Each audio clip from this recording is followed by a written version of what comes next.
Firstly, I just want to say that you can be an extremely rational, intellectual, and grounded person in the world, quote unquote normal, and still very clearly see all the spiritual imbalances happening around us. You don't have to wear crystals, you don't have to do shrooms, you don't have to be into astrology to have eyes and an antenna, because we were all born with the antennas in us to feel when things are off, to feel when the collective body is shifting and changing. Some of us just don't know how to tap into it, and maybe we just ignore it, or if it's not in our paradigm, we just don't believe it's there. So we feel these emotions, but we just chop it up to be something else. Anyway, I want to talk about the shift that everybody feels. I want to talk about chronic fatigue, collective exhaustion, and this change that's happening on, I feel like, a cosmic level. I'm not fully sure, but it's something. We are going to get a little philosophical, and if that's not your jam, it should be, but I'm not your mom.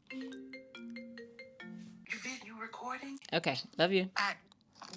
Bye. I just feel like there's a collective recalibration happening. Like the collective body has reached a tipping point where it just doesn't want to continue in the direction it's been ushered toward. We can feel the deprivation of health and vitality, and people are starting to really notice that perhaps their energy is being wasted, siphoned, or at the very least not allocated in a way that's benefiting them or the people they care about. I don't want to say that people are waking up. That's been overused so much that its meaning is kind of diluted. But I will say that everyone's starting to lucid dream together. We're not waking up, life's a dream, but we're starting to become privy to, I think there's something we should be leaning toward. I think there's something we should be reaching for. I think we've been going backwards a little bit. The misuse and misallocation of energy. Firstly, let's just pan out and think about it, right? We're all born with this reserve of energy in us. That's what gets us going. That's what keeps us alive. You can call it chi, the soul, vitality, life force, whatever. It's this energy, it's this intelligence that makes us get up every day and do and eat and walk and move and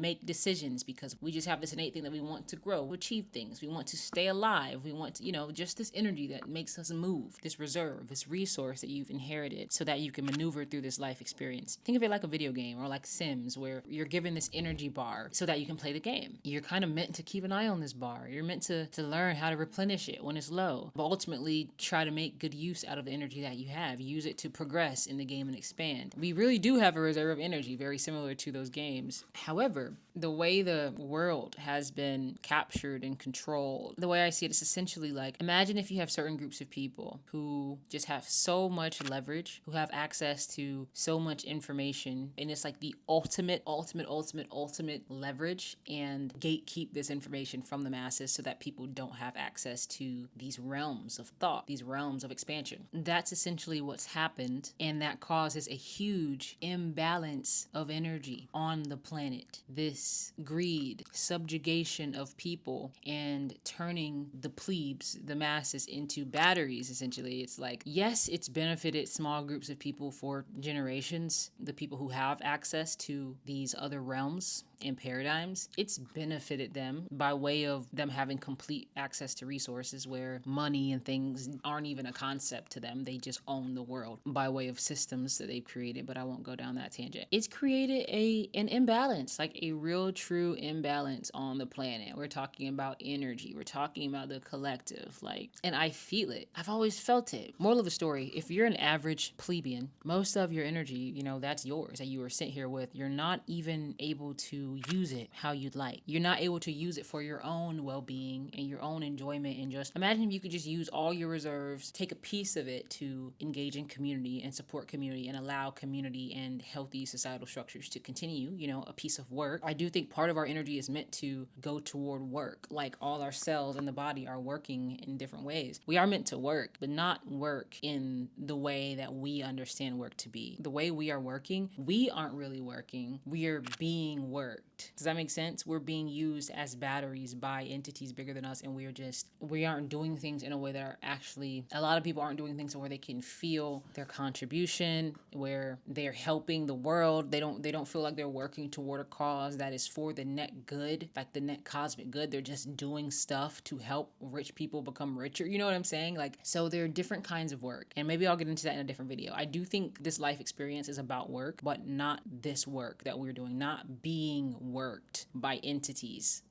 There's a huge difference. We're not even able to use our energy how we'd like for the holistic betterment of our lives. You know, it's like we only get a little bit of it left for us. And we're finally at a point. This is how I know the shift is happening, because these are sentiments that I've kind of held in my body for 22 years. I thought I'd die with these sentiments and never really speak them. But now is the time. Now is the time to speak, because we are a collective. If there are things that you feel called to do, do it. The shift is asking you to allow and fan the flames of your vitality. If there are things you feel called to do, do it. If there are things you feel called to say it. Say them. Be seen. Allow yourself. Be vibrant. Be heard. Lean in and not away. Lean into yourself.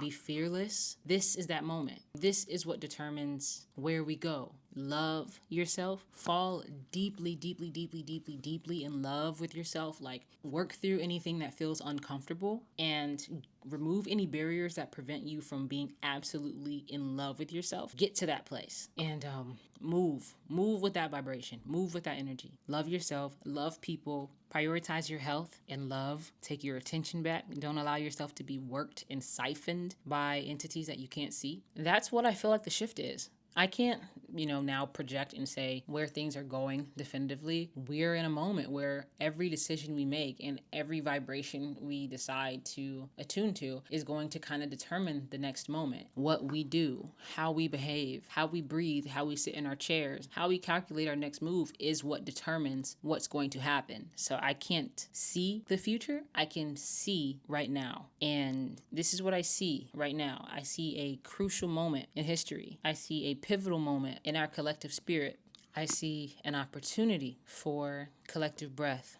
I see an opportunity for people to slow down and validate their own emotions, their own inklings, their own perceptions and intuitions. I see a moment where people are going to start to expand and just become more aware of themselves and the technologies of the self, the technologies of the human body, the human spirit. There's a shift happening. Things are changing. And I'm so happy because it feels like people are seeing.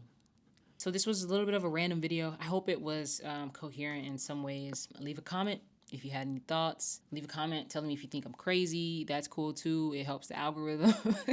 Yeah, leave a comment. Subscribe if you want to. I don't know. I'm not your mom, but you should. And follow me on Instagram at DesiJones_. I'll see you in the next one.